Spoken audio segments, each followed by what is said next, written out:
This is our first lecture on our unit on the U.S. Constitution and Bill of Rights. And what I'm really going to focus on here is what happens and how the Articles of Confederation get changed ultimately and thrown out, and a new government that we know of today as the Constitution is established. So I think it's important first to revisit kind of the state of our country after the American Revolution. We know some of this stuff, it's review, but bear with me. So we know that the Articles of Confederation government failed to pay debt. Both state and national governments were in debt, a significant amount of debt, over $50 million, and that is in debt to foreign nations who helped fund the revolution, in debt to wealthy landowners in the South, for example, and in the North with northern merchants to fund the war, and there's no way for our national government to repay that debt under the current Articles of Confederation system. We know that the states, given a large amount of autonomy under the Articles of Confederation, were not complying with the requests of the Federation government for tax money, further contributing to the debt.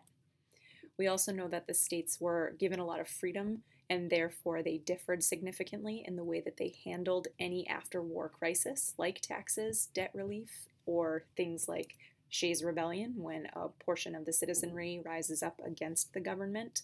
And so it was becoming clear that without a stronger central government, or at least significant changes to the Articles of Confederation, our nation was not destined for greatness, but rather looked like it was about to collapse in on itself. So when we think about kind of the Constitutional Convention, what we're really talking about here is we're talking about a meeting of delegates from each state in 1787 in Philadelphia, Pennsylvania. All states except Rhode Island were represented at this convention.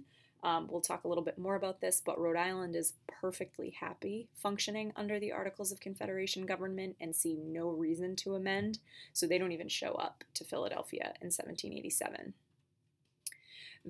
We're not going to talk about all the people that were there, but those that we do talk about, we refer to as the framers.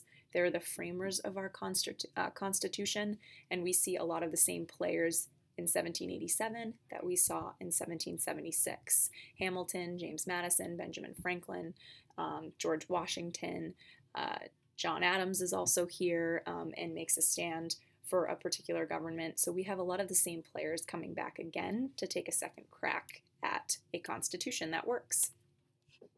And we start with the goal to amend the articles. And as we talked about in class, this just meant we were seeking to change Articles of Confederation government so that it worked better in things like debt relief and debt repayment and connecting the states together. So when they first arrived in Philadelphia, the idea was to amend, not to totally change and throw out, which they ultimately end up doing.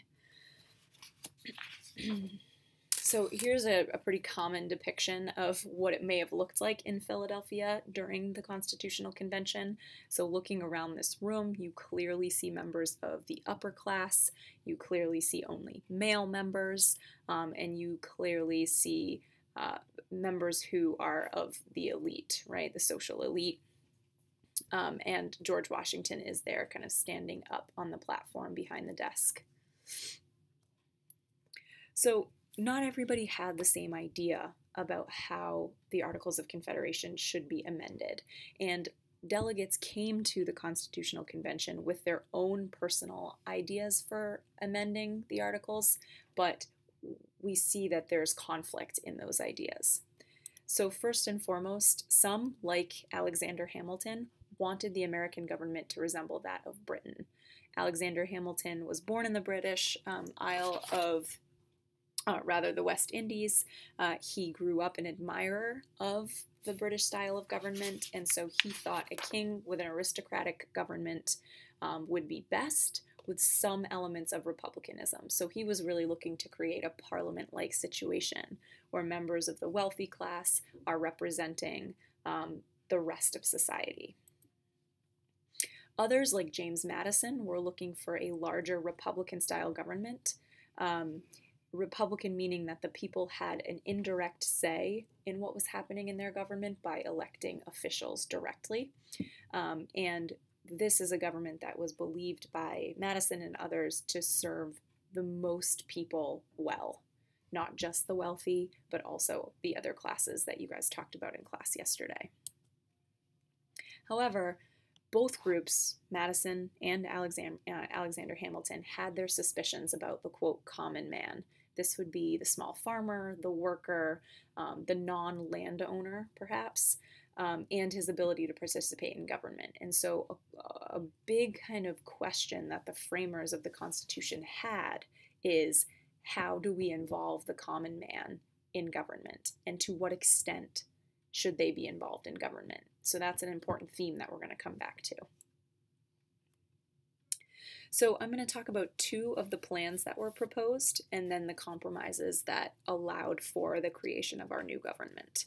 And so the Virginia plan was proposed by James Madison, and it looks a lot like the government that we have today. Madison proposed that our national government, right, so the federal government, should have 3 branches. It wasn't enough just to have the Confederation Congress. We needed a legislative branch to enforce laws, as well as a judicial branch to make sure that laws created are constitutional. He also wanted a strong, a very big federal government that had powers over the states. Powers like the right to tax states, the right to regulate trade.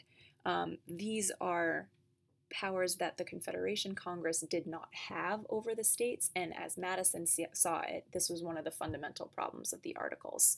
So we're looking to, or Madison is looking to, increase the size and power of the federal government. It advocated for a strong head of the legislative branch, so a strong president that would rule for 7 years. So again, we kind of see a harken back to the British king. This is somebody who, with 7 years in power, would be able to accumulate a ton of power for themselves and serve as a figurehead, as an icon for the nation. And he also proposed a bicameral legislature. This means that the legislative body has 2 houses. They would be the House of Representatives and the Senate, and that the number of representatives per state would be based on the population of that state. So what that means is that the one branch of the federal government that makes laws, the legislature, we call it Congress, right, would have 2 parts, and each part would have representatives that were based on the state's population. If this happened, that meant that Virginia would have 10 times the amount of representatives in the legislative branch as Delaware. So this immediately struck a chord with smaller states, who under the Articles of Confederation government had equal representation with larger states like Virginia, and really appealed to the larger states, hence the name Virginia Plan, right? Virginia has the most people, and so Madison reasoned they should have the most representatives in government. The rival plan that was proposed by William Paterson, who was a New Jersey delegate, stated that essentially we would retain the executive committee of the Articles. There would be no 3 branches, there would be no government. So we're holding on to the Confederation Congress as is. We would maintain the principle that states were mostly sovereign, so that means that states maintained a high level of autonomy over their own affairs. Okay, so again, very small changes to the Articles government. One change that was proposed with the New Jersey plan was that the Congress should be able to tax and regulate trade. So to help alleviate the debt that the country had been in, Congress should be able to demand money from states, not ask. And it should have more control over imports and exports between states, as well as between states and foreign powers. They wanted to keep a unicameral legislature. So instead of breaking up the Confederation Congress into 2 parts, like Madison proposed, they wanted to just keep one body, one decision-making body, with 1 vote per state. So this was really appealing to the smaller states like New Jersey and, of course, Rhode Island, but Delaware and Maryland, right? Because they had less people and they didn't want to sacrifice their power in the federal government just because they had less people. The larger states felt like this was unfair because with more people, they felt more representatives were a good way to represent a larger population. So ultimately, what happens here is that the framers of the Constitution are forced to make compromises. The New Jersey plan would not pass with the larger states. The Virginia plan, as is, would not pass through the smaller states. And so a series of compromises was reached to be able to create a new government that worked for everybody. We're going to talk more about these compromises in class, but the first one that we want to look at is the 3/5 compromise. Basically, this appeased the larger states in the South that had high populations of slaves in their states. So the 3/5 compromise articulated that 3/5 of a slave's population in a state will be added to the total population numbers of that state. So when counting how many people would be represented in Virginia, you would have 100% of the white landowning males, right? Plus 3/5 of the slave population would be counted towards the overall population of that state. This would then be used to determine the number of representatives a given state gets in government. So this did two things. This appeased some of the larger slaveholding states because they could add numbers to their population, so more representatives would be sent to the government.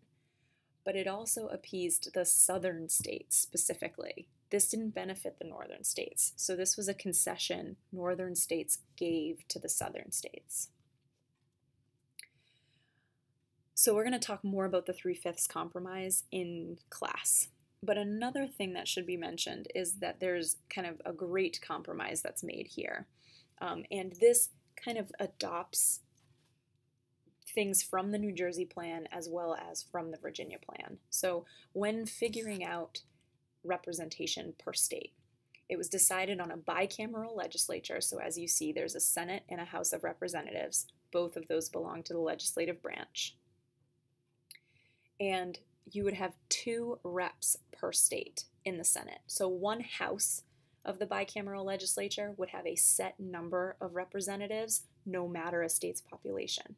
So Delaware would have 2 senators sent to Congress. Virginia would have 2 senators. Massachusetts would have 2 senators, regardless of population.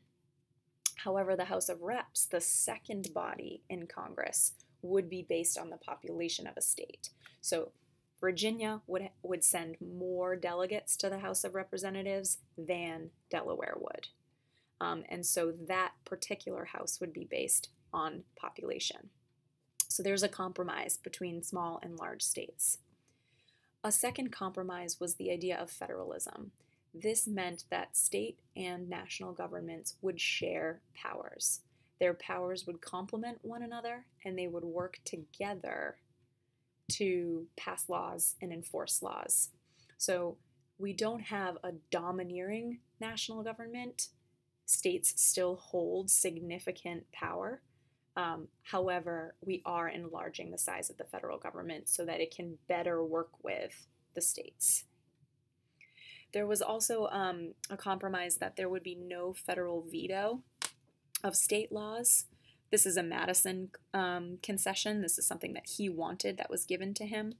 However, state governments could not make laws that hurt the country as a whole.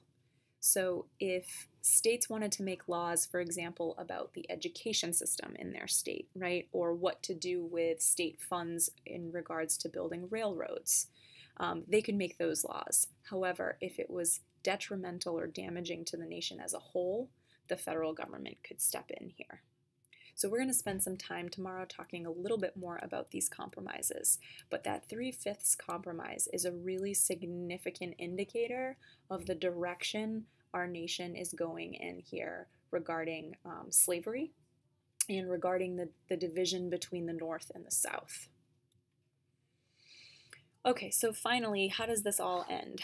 Well, the Constitution is accepted by 39 out of the 55 representatives in Philadelphia. That means that by majority vote, right, or 2/3 majority vote, the Constitution is accepted by these delegates. But the task isn't complete yet.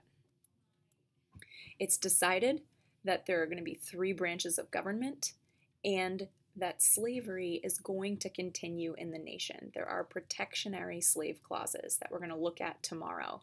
But in order for the southern states to accept this government, the northern delegates had to protect slavery.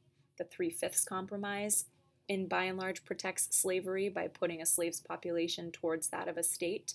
And there's a few others as well, like the Fugitive Slave Clause, where runaway slaves had to be returned to their owners, as well as permittance of the slave trade to continue for another 20 years. So slavery is provided for in this Constitution.